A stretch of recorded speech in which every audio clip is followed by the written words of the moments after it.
Hello everyone, welcome to Level Up Learning. My name is सिमरन गुंबर. आप सबके results आ रहे हैं, उन सब में आपके अच्छे अच्छे मार्क्स आ रहे हैं. उसके लिए आप सबको मैनी कांग्रेचुलेशंस, क्योंकि आपने पढ़ाई अच्छे से करी थी. अब आपके रिजल्ट्स भी अच्छे से आ रहे हैं.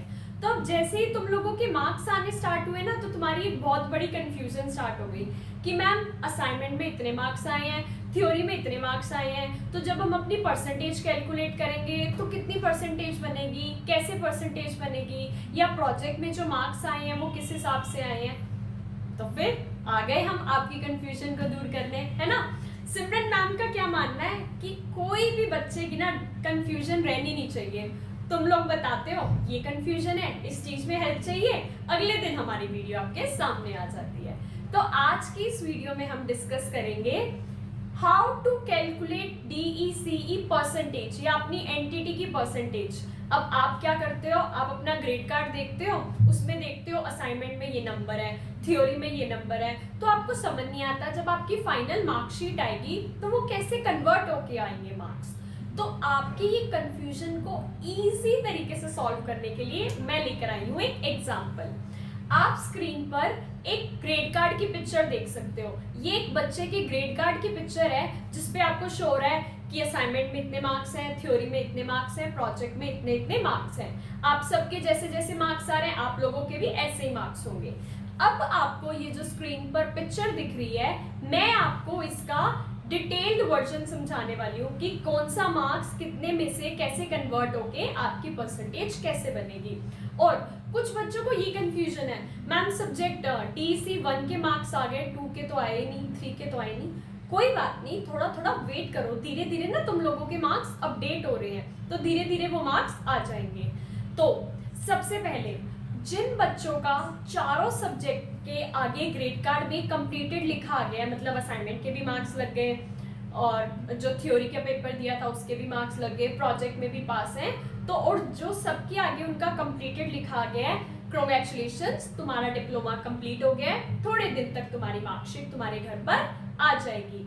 और तुम्हें अगर ये कंफ्यूजन हो रही है कि अपनी परसेंटेज कैसे निकालनी है, या तुम्हें कहीं पर डालनी है कि भाई हमारी DEC या एंटिटी में कितनी परसेंटेज थी, तो वो मैं आपको अभी यहाँ पर समझाने वाली हूँ एक एग्जाम्पल की हेल्प से. एग्जाम्पल जो मैंने आपको स्क्रीन पर एक ग्रेड कार्ड दिखाया एक बच्चे का, उसी के अब ग्रेड कार्ड के हिसाब से हम परसेंटेज निकालते हैं कि भाई उस बच्चे की अगर परसेंटेज बनेगी तो कितनी बनेगी, किस हिसाब से बनेगी. और ये समझने के बाद तुम लोगों को अपनी परसेंटेज निकालनी आ जाएगी. ठीक है, स्टार्ट करें फिर.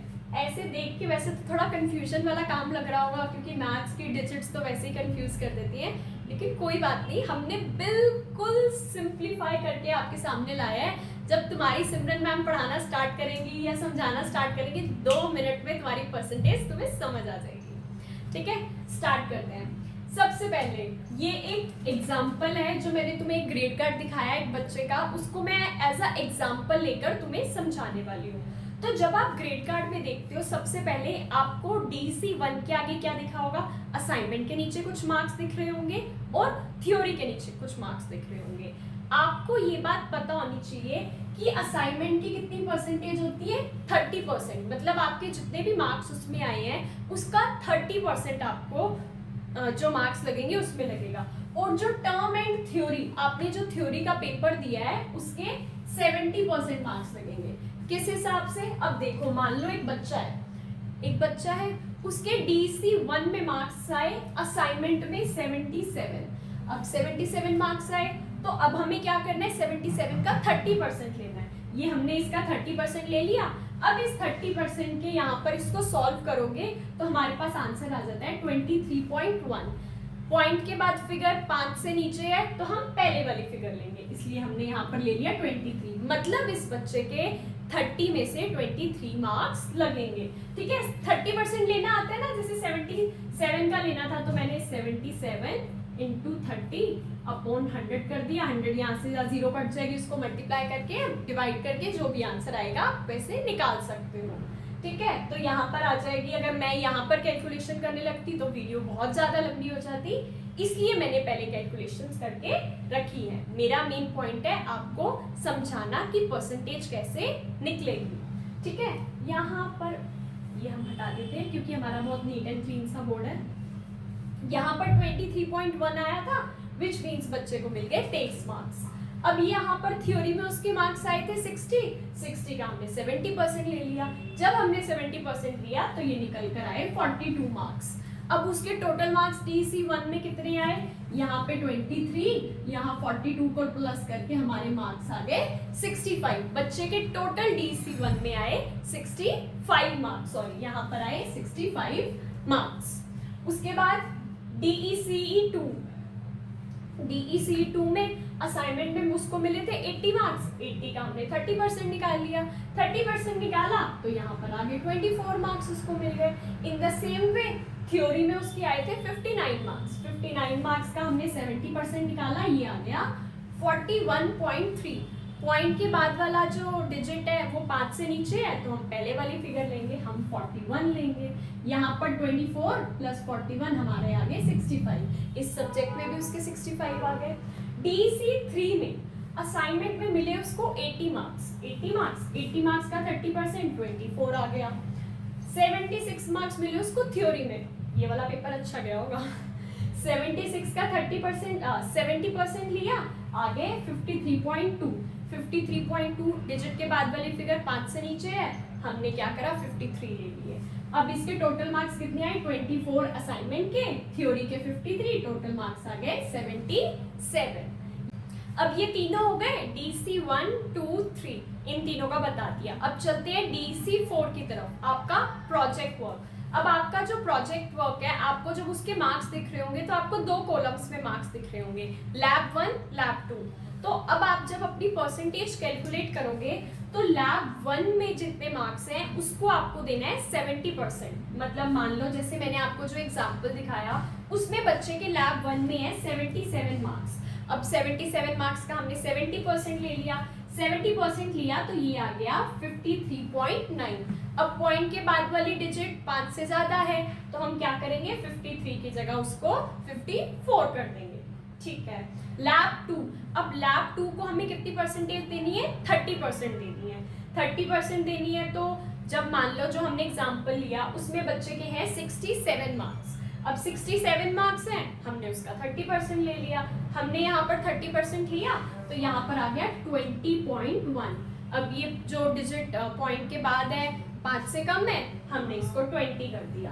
तो अब प्रोजेक्ट में इस बच्चे के कितने मार्क्स आए 54 प्लस 20, उसके हो गए 74 मार्क्स, ठीक है।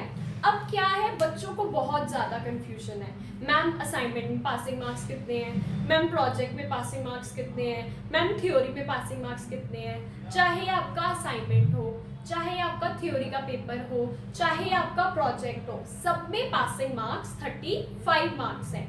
मतलब आपको पास होने के लिए 35 मार्क्स चाहिए। अगर किसी चीज़ में आपके 35 मार्क्स नहीं हुए तो वो कंप्लीट नहीं होगा।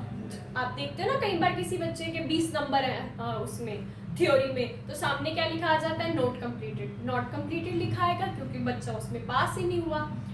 वैसे तो हमारे जितने भी बच्चे हैं सब इतने अच्छे हैं, सब इतने अच्छे मार्क्स से पास हो रहे हैं, फर्स्ट डिवीजन लेकर आ रहे हैं कि उनको पासिंग मार्क्स तो देखने ही नहीं पड़ते कि 35 हैं या 40 हैं या क्या है। तो ऐसे ही अच्छे से पढ़ाई करते रहो, अच्छे मार्क्स लाते रहो। अब यहाँ पर आपको पता चल गया DC1 में ऐसे मार्क्स बने, 2 में ऐसे मार्क्स बने, 3 में ऐसे मार्क्स बने, 4 में ऐसे मार्क्स बने, ठीक है जी। अब फाइनल परसेंटेज की आपने ये DECE एंटिटी कितनी परसेंटेज से क्लियर करा, ठीक है। यहाँ पर देख लो final percentage, total marks obtain DC1 में 65, 2 में 65, 3 में 77, 4 में 74, टोटल हो गया 281। नीचे स्कूल में पढ़ा हुआ है ना कि परसेंटेज कैसे निकालते हैं, मार्क्स ऑब्टेन्ड, नीचे टोटल मार्क्स इनटू 100, बस वही तो तरीका है। टोटल मार्क्स 4 सब्जेक्ट के 100 हो गए 400। तो हमने यहाँ पर जब परसेंटेज निकाली 281 डिवाइडेड बाय 400 इनटू 100, जब आप इसको सॉल्व करोगे तो आपका आंसर आ जाएगा 70.25।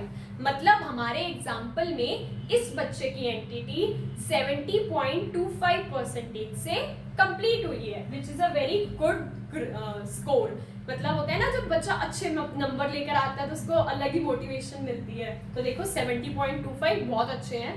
तो इस हिसाब से आप अपनी परसेंटेज निकाल सकते हो और आपको कोई भी कंफ्यूजन नहीं होगी। जिन बच्चों का चारों सब्जेक्ट के सामने कंप्लीटेड लिखा आ गया है, थोड़े टाइम तक मतलब थोड़े दिनों में उनकी जो मार्कशीट होगी वो उनके घर पर आ जाएगी और प्रोविजनल आ जाएगा, और ऐसे आपको पता चल जाएगा कि आपकी कितनी परसेंटेज बनी है।